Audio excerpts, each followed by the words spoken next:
La Compañía General de Electricidad, CGE, comprometió una millonaria indemnización para más de 660 afectados por 5 incendios forestales ocurridos en O'Higgins entre el año 2016 y 2017. La empresa ya ha desembolsado cerca de 8.000 millones de pesos a parte de estas víctimas. Bueno, queremos profundizar en este tema. En el procedimiento nos acompaña Cristian Muga, que es abogado de la compañía eléctrica. ¿Cómo está? Bienvenido. Muy bien, muchas gracias por la invitación. Bueno, Cristian, ayer se suspendió el procedimiento condicional contra los 3 ejecutivos de la compañía que usted representa. Se suspendió condicionalmente porque acá se ha establecido un proceso de indemnizaciones que se va a ir revisando paso a paso, de manera frecuente, cada 3 meses, para ver que se cumpla.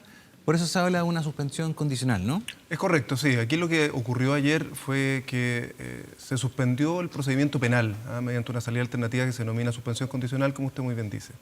Una de las condiciones que se fijó en la audiencia fue precisamente este plan de compensaciones. Este es un plan de compensaciones que está dirigido principalmente a las víctimas vulnerables y que ha tenido ya una tasa de éxito muy considerable en la séptima región. No se olvide que las 2 regiones más afectadas por los incendios temporada 16-17 fueron precisamente la séptima y la sexta. Y en la séptima la tasa de éxito ha sido realmente muy favorable.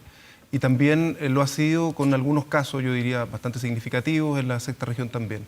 Estos fueron 2 elementos que se tuvieron en vista ayer en la audiencia para los efectos de suspender condicionalmente este procedimiento.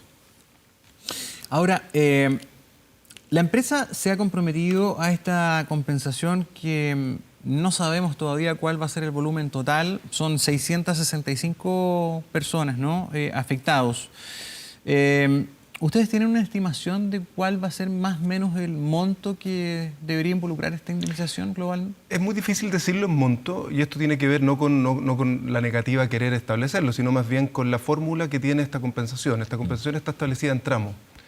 En los primeros tramos, que son aquellos dirigidos a las personas más vulnerables, son tramos de bastante fácil acceso y que requieren muy pocos antecedentes para los efectos de ser pagados. El primer tramo es de 0 a 5 millones. De 0 a 5 millones, Ya. correcto. El segundo es de 5 a 30 y el tercer tramo es por unas reclamaciones por sobre 30, cualquiera sea el monto. La diferencia de estos tramos es que se requiere una visita del liquidador, ¿no? Hay algunas diferencias adicionales. Yo lo que le podría decir respecto a la visita al liquidador es que en el primero, que es el que está entre los 0 y los 5 millones, no hay liquidador, no hay visita al liquidador. Y la visita del liquidador empieza a ser un poco más intensa a partir del segundo y tercer tramo. Pero volviendo al tema de los montos... Perdón, en el segundo tramo, para despejar al tiro Sí. los tramos, de 5 a 30 millones con inspección aleatoria del liquidador. Es correcto. Y sí. en el último los tramos, 30 millones o más, inspección obligatoria del liquidador. Y entiendo que hay 2 casos que son los más graves, que hay un tope, ¿no?, de 250 millones. Claro, pero déjeme explicarlo de esta forma. El plan de compensación funciona exactamente igual para los 5 focos que se investigaron en la sexta región. Para 5 incendios. Para los 5 focos de incendio. Ya. La única diferencia es que respecto a 2 de esos incendios, que son Perdigadero y Nilagüe Barahona, lo que ocurre respecto de ellos es que en el tramo superior, en el tercer tramo, la compañía ha puesto un límite y ha dicho, mire, cualquier reclamación que supere los 250 millones de pesos tiene que ir por vía civil paralela. No entrará en este plan de compensación. Otra demanda. Una demanda civil. Y la razón para eso tiene que ver con la causalidad en esos 2 focos. Nosotros creemos que la investigación penal que se desarrolló por el Ministerio Público muestra que en esos 2 focos en particular, no en los otros 3, solo en esos 2, la causalidad es bastante discutible. Y por lo tanto el plan de compensación tiene que estar concentrado en las víctimas vulnerables. ¿En los otros no es discutible? ¿En los otros sí hubo irresponsabilidad de la empresa? Yo lo diría de esta forma. Yo esa pregunta la respondería así. El procedimiento penal tiene una finalidad diferente, que es decidir si una persona se va o no se va presa, en términos muy simples. Respecto a los ejecutivos comprometidos. Respecto a los ejecutivos comprometidos. Pero nada dice ni resuelve el problema civil de las personas afectadas. ¿Qué es lo que ocurrió aquí? Es que dejando de lado el problema de la causalidad y la responsabilidad en los incendios, lo que tanto el Ministerio Público como las defensas privilegiamos fue un plan compensatorio para las personas afectadas, entendiendo que la solución penal, aún en el mejor de los casos, con una condena, no iba a resolver el problema de la indemnización. Yo entiendo el mensaje, pero me gustaría entender por qué una empresa gasta una cifra muy importante de recursos para compensar si no es culpable. Porque tú respondes y pagas si eres culpable. No, yo diría que esa es una mirada un poco lineal del problema. Lo voy a analizar desde dos puntos de vista, Gonzalo. El primero desde el punto de vista estrictamente penal, y aquí voy a dar la opinión de un abogado defensor de los 3 imputados. Esta imputación de incendio doloso carecía de cualquier sentido, de cualquiera. ¿Y entonces por qué no fueron hasta el final? Lo más probable desde el punto de vista de la imputación penal es que aquí se terminara discutiendo si este era uno de los incendios negligentes que establece la ley de bosque. Ese era el escenario más probable y así lo reconoció el propio Ministerio Público ayer. Por lo tanto, desde el punto de vista exclusivamente penal, aquí tenía sentido efectivamente sostener el juicio oral. Esa es la verdad y esa es la opinión de la defensa penal. Sin embargo, una compañía como esta, con este nivel de penetración en las comunidades y de compromiso con las comunidades, sintió que tenía un deber respecto de las comunidades en las cuales participa. Y en ese sentido es que se explica el plan de compensación. Esto tiene muy poco que ver con la responsabilidad penal o no, o responsabilidad civil o no por los incendios. Tiene mucho más que ver con una responsabilidad social de una compañía que está comprometida con sus comunidades. ¿Y por qué tiene que quedar una tragedia para asumir la responsabilidad social? Bueno, es complejo hablar de los incendios sin abstraerse de la tragedia humana, eso es real. Yo creo que este país no ha conocido eventos de la envergadura que se conocieron en el año 2016-2017. Esta es una empresa que su compromiso con las comunidades ha sido permanente, pero se miran estos focos como el referente para saber cómo va a responder. Y nos parece que esa mirada tiene que estar complementada, como digo, con una responsabilidad dentro de las comunidades en las cuales esta empresa se desenvuelve. Y desde luego que esa responsabilidad es aún más urgente en casos de esta envergadura. ¿Qué lecciones se han aprendido de lo ocurrido? Probablemente vamos a tener temporadas tan amenazantes como las pasadas en materia de incendio, riesgos altísimos. Acá las compañías eléctricas tienen mucho que hacer al respecto, toda vez que sus líneas pasan muchas veces muy cerca de sectores muy forestales, sobre todo en estas zonas. ¿Cuáles son las conclusiones que ha habido después de esta situación? Hay varias conclusiones, Gonzalo, en distintos niveles. La primera, yo diría, es estamos viviendo condiciones climáticas absolutamente inusuales. Absolutamente inusuales. Lo que hemos visto en las noticias recientes de los días de hoy, digamos ayer, muestran efectivamente un recrudecimiento de los incendios forestales en una temporada que recién comienza. Efectivamente, en ese sentido, me parece que ahí hay un problema y hay un asunto del cual hacerse cargo. Esta es una compañía que ha invertido enormes cantidades de dinero en el mantenimiento de sus líneas desde la experiencia del año 2016-2017. Sin embargo, el problema de los incendios forestales no es solo de las compañías eléctricas. Y esta es una responsabilidad comunitaria. Yo creo que ahí hay algo muy importante que señalar. Las empresas forestales, por ejemplo, tienen mucho que decir en esto. Las franjas eléctricas tienen que mantenerse despejadas de plantaciones de bosque, tienen que mantenerse despejadas de cualquier otro crecimiento vegetal, porque amenazan precisamente la integridad de esas líneas y también el que esas líneas terminen tocando suelo y generando incendios forestales. Justamente, Cristian, quería llegar a ese punto, a la responsabilidad. ¿De quién es la responsabilidad de mantener despejadas las líneas? ¿De la compañía o de la forestal? La compañía tiene un deber respecto de su franja.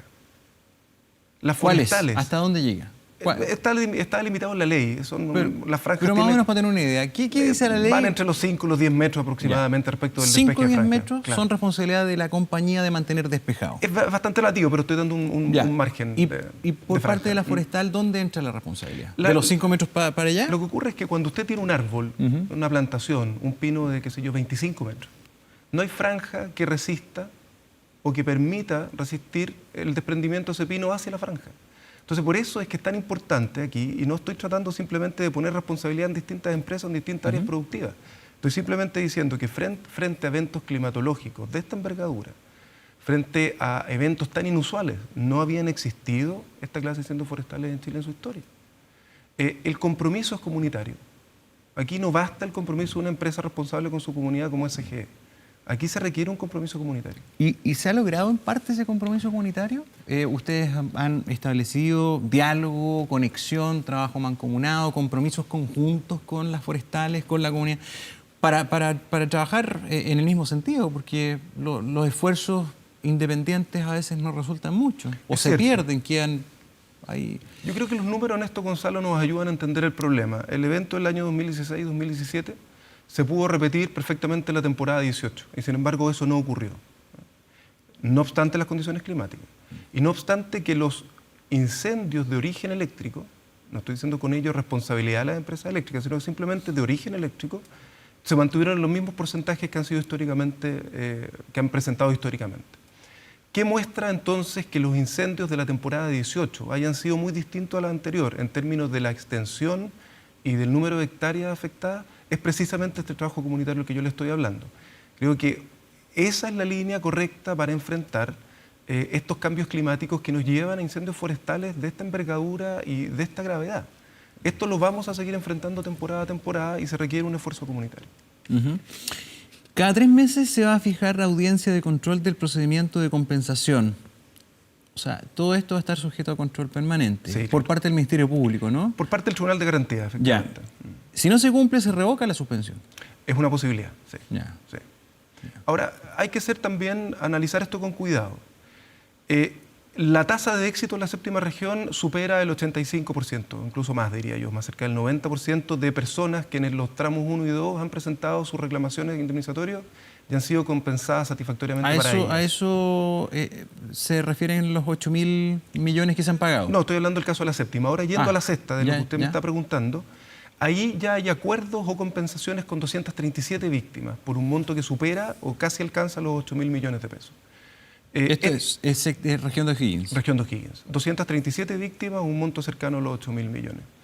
Nosotros esperamos lograr tasas de éxito en la región de O'Higgins similares a las cuales hemos podido exhibir en la séptima región. O sea, ustedes tienen la expectativa de que probablemente de aquí a algunos meses, a unos 3 meses más, esto quede muy avanzado. Nosotros tenemos la expectativa de avanzar rápidamente en este procedimiento de compensación porque, como le explicaba Gonzalo inicialmente, este es un procedimiento que está orientado hacia las víctimas vulnerables. Y creemos que esas personas no tienen por qué seguir esperando por recibir compensaciones por los daños que sufrieron. Hay 2 casos finalmente, abogado, que son los más importantes en términos de montos, que podrían superar los 250 millones. ¿Qué casos son? ¿Cuáles son los casos más difíciles? ¿Cuáles son ese par de casos más complicados, que incluso los han dejado como fuera de los tramos? No, creo que me expliqué mal. No es que existan 2 casos por sobre 250 millones. No, aquí hay muchísimos casos que han presentado demandas civiles por miles de millones de pesos, especialmente empresarios. Lo que estamos diciendo es que en 2 de esos incendios, que se denominan focos, Nilahue, Barahona y Perdigadero, que son focos que afectaron a muchas personas, el procedimiento de compensación es idéntico al de los otros 3 para las víctimas vulnerables. Pero CGE puso un límite y dijo, mire, cualquier reclamación, sea 1, 10 o 200, que supere los 250 millones de pesos tiene que ir por vía civil. Todo el resto de los casos se mantiene dentro del plan de compensación. Muy bien, pues Cristian Muga, abogado de CGE, muchísimas gracias por venir esta mañana. Gracias a ustedes por la invitación.